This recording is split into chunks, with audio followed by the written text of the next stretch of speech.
We can now all agree that the moral crimes committed here by Ryan Reynolds against Justin Baldoni have amounted to high treason.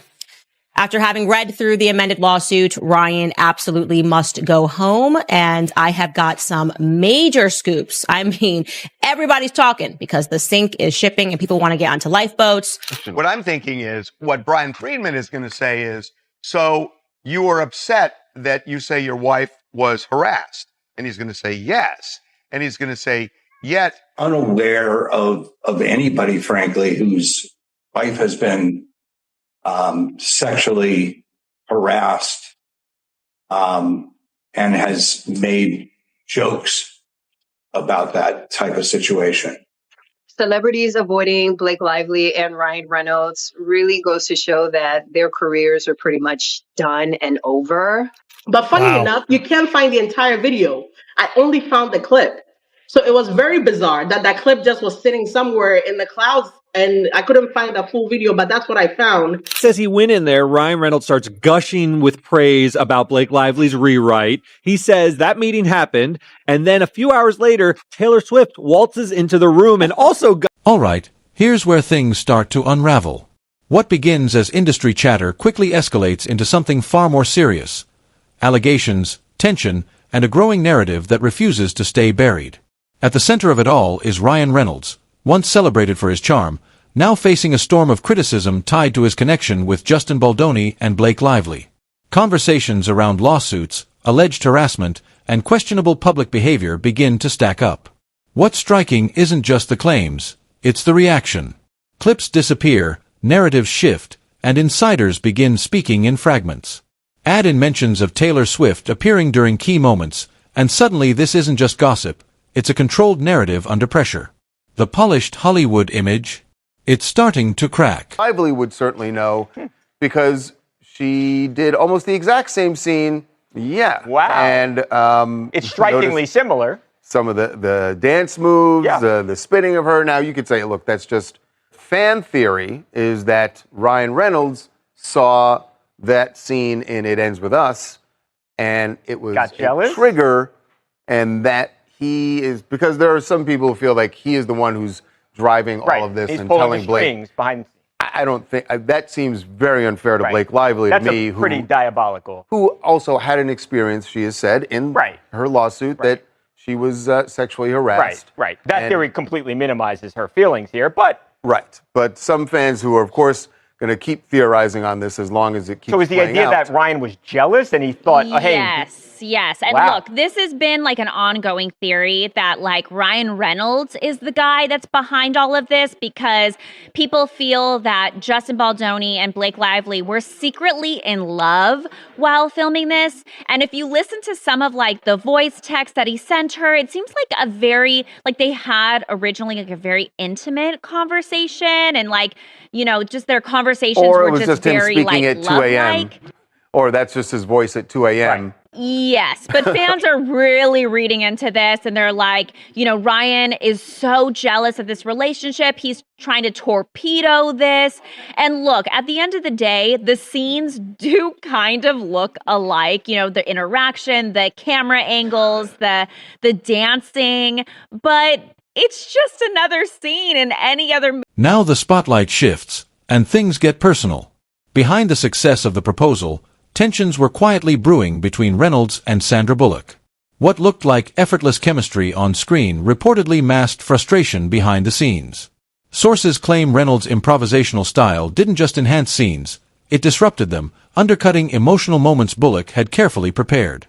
That tension didn't fade, it escalated. From press tours to high-profile events like the Met Gala, distance replaced camaraderie. And then comes another fracture. T.J. Miller, a key figure in Deadpool, walking away from massive success.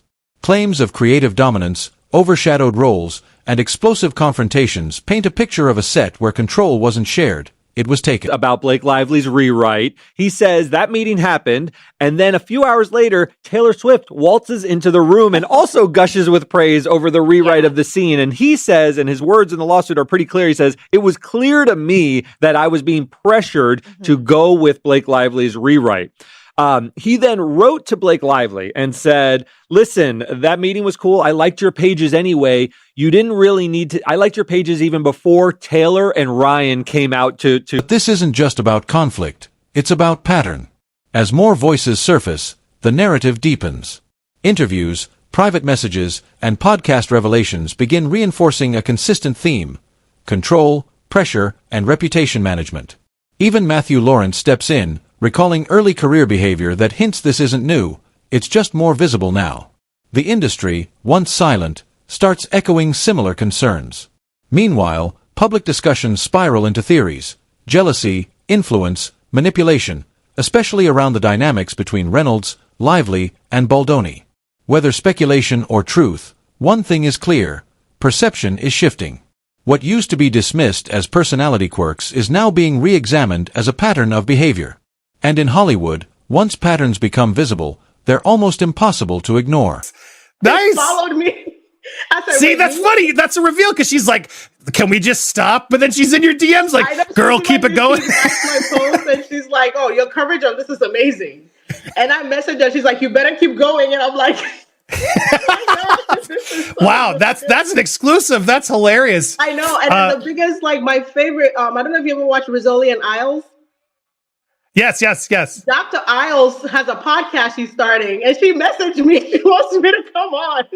It's wild. Enjoy.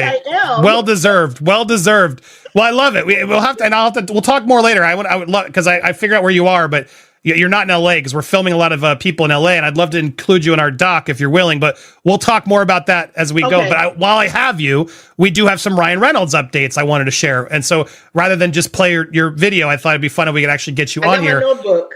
Oh, you got, wow. That is the notebook? No, this is the book of truth. It's everything. It's amazing. Amazing. You are doing the work. You are helping us get to the truth. So there's been a few Ryan Reynolds updates. First, before we get to even yours, I'm assuming you saw Matthew Lawrence was calling him out as well. Matthew Lawrence has the Brotherly Love podcast with the Lawrence brothers. Good for them. They're relevant again through this podcast. Somehow. Whoa, that's what I think of. Blossom. Whoa. Here he was talking about Ryan. It just missed the mark, but it was a really interesting movie. Great script. Frankenbold or something was the movie. The funny part about it is that the production team was having a really hard time with Ryan. This is young Ryan. He wanted to wear his own clothes. Wait a minute. Wait a second. Are you telling me he was sending texts to the studio? I've heard that before. Back in the mid-'90s. I wonder where Blake learned it from. I'll never forget. Allegedly. I'll never all hearsay. That's what they call that MO. I was. Go ahead. Sorry, I meant to pause. What were you saying? I said that's what they call a method of operation on a criminal shows. That's an MO, if I've ever seen it. Yes. I'd grown up in the industry, so I'd known my way around a set by that point. I was dialed in, right? You couldn't keep him away from craft service. He wasn't dialed in. I'm just kidding. Okay? And he'd walk out, didn't really, just wanted to kind of do his thing. And the producers were getting really upset because they said, and they even told him, like, Ryan, this is a bad Jim Carrey impersonation. We don't want just not what we hired you to do. We thought you can't impersonate somebody. You got to do your own thing. And he got upset at that. And he was like, I'm doing my thing. And then I was privy to a meeting between the director and this crew had come from, I think they were just nominated for an Oscar. So they were. Can I just love that we are in the state of the world where actors who don't get as much work can now make a podcast and dole out these old stories of the people that they always wanted to rag on. You go, Matthew Lawrence. And it's a moneymaker now. Kind of a big deal at that moment. Talk about frustrations on set with actors. Right. And I'll never forget being privy to this movie going, I can't believe this guy. We had so much hope for this guy. He's going nowhere. That's funny. He's like the biggest. He's become literally the biggest. You never know in Hollywood, but here's the difference. You never know. So anyway, but he was young. Do you fault him, Elsrich, on this one? Is this really that? Your story's worse. That's why I started with the last one. What do you think of this? I wish he would call me and told me this story personally, so I could have released it with my wits, because I would have done numbers with the story. I mean, the comparisons I could have found within the story and what Blake is doing is just amazing to me. I wish everybody would come out the woodworks. I still feel like there are people who are scared to speak their truth, and it's amazing to me. Actually, it's like Armie Hammer when he was so afraid to talk about Blake Lively clearly firing him. Oh yeah. Oh, yeah. And that's not even the worst. Then comes one of the most explosive claims yet, an accusation that cuts deeper than ego or conflict. According to multiple sources, Dane Cook allegedly pitched a concept years before Deadpool reshaped Reynolds' career.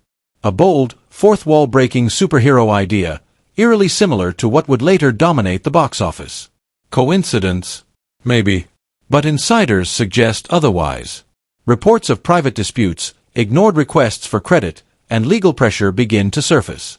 Cook, unable to challenge a rising empire, fades from the spotlight while Reynolds ascends. At the same time, Hollywood's reaction grows colder. At major events, avoidance replaces admiration.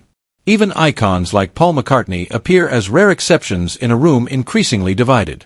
The word being whispered now, not controversy, radioactive. It's really interesting. A lot of them are just not looking at him at all, even though he's standing and talking. Right. That's really interesting.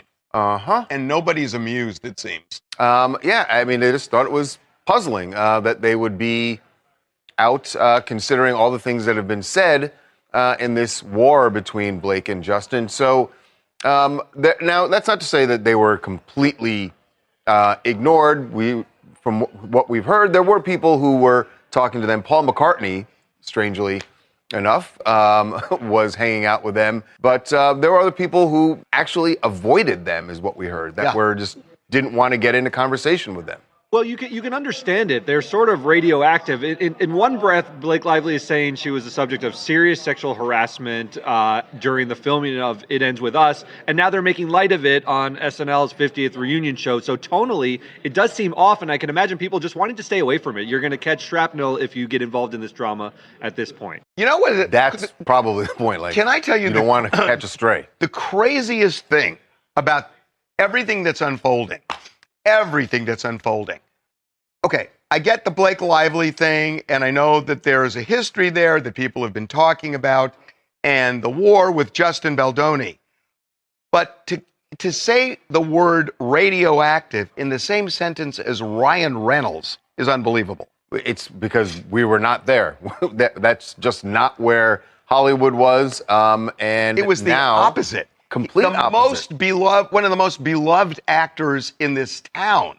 And that's why, look, when you see people doing commercials, you know that they've checked out their popularity. I mean, because normally that's something that actors don't want to do, but you know he knows he can do it because it's not going to affect his Q rating. Yet now he is in the middle of this whole thing.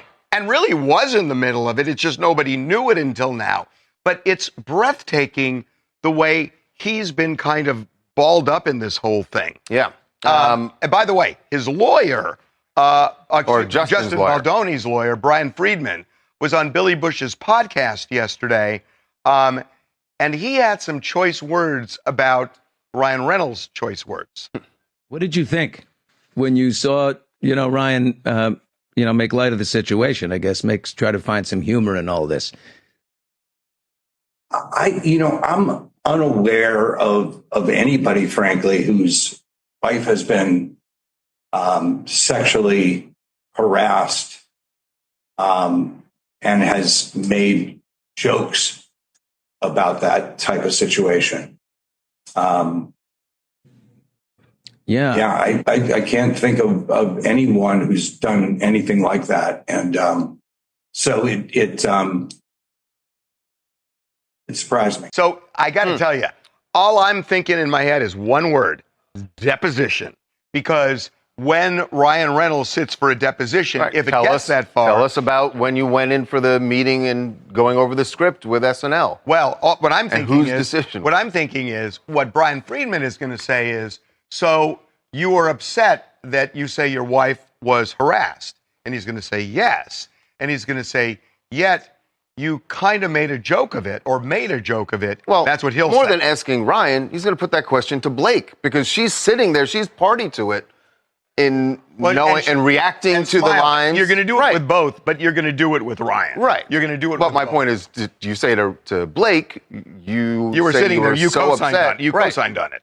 So it's like these things bite you in the ass sometimes. Right. It's sort of like when there's a case going on, we always say that you don't you don't hear the people speak out about it at all. This happened with Alec Baldwin during his case, and he sat and did a big interview, and we're like, that was really puzzling.